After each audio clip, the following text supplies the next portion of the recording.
อ้าวมาฮอดเที่ยงแล้วฮอดนาฮอดสวนล่ะพี่น้องนี่แหละกำลังสร้างกำลังซาเนาะ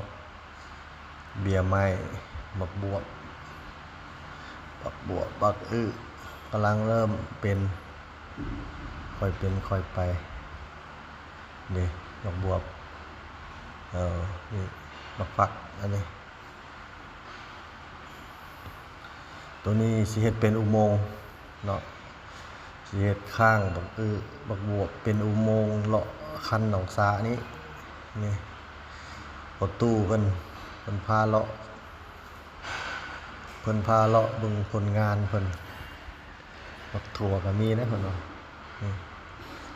มีหมาน้อยตัวหนึงมาอยู่นำบักแตง มักแตงมักก็พอได้เก็บอยู่นี่มีดินแถวนี้ก็อุดมสมบูรณ์อยู่นั่นเนาะนี่บักบวบหลายบักบวบนี่โอ้หลายแกงใส่ปลานี่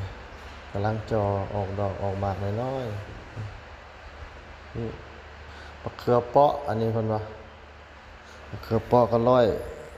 ยกว่าขุมพุ่นเด้ปลูกขึ้นน้ำหัวน้ำหาวบวบเต็มพอได้เก็บกินอยู่กำลังเริ่มต่อไปสิลงบักแตงน้ำแตงกวานี่ขัดละเขือเปาะอะไรนี่เริ่มมีต้นหญ้าต้นยังเลยปลาก็มีปลาเกาลง54 ถุงนี่แหละปลารวมมีปลาปากปลาในปลาเข็งปลากดเหลืองก็มีผสมกันเลยเนาะตัวนี้และปีใหม่สงกรานต์นี่คือสิใหญ่เป็นปิ้งและสงกรานต์เนี่ยเป็นปิ้งและสงกรานต์เนี่ยปลากดเหลืองส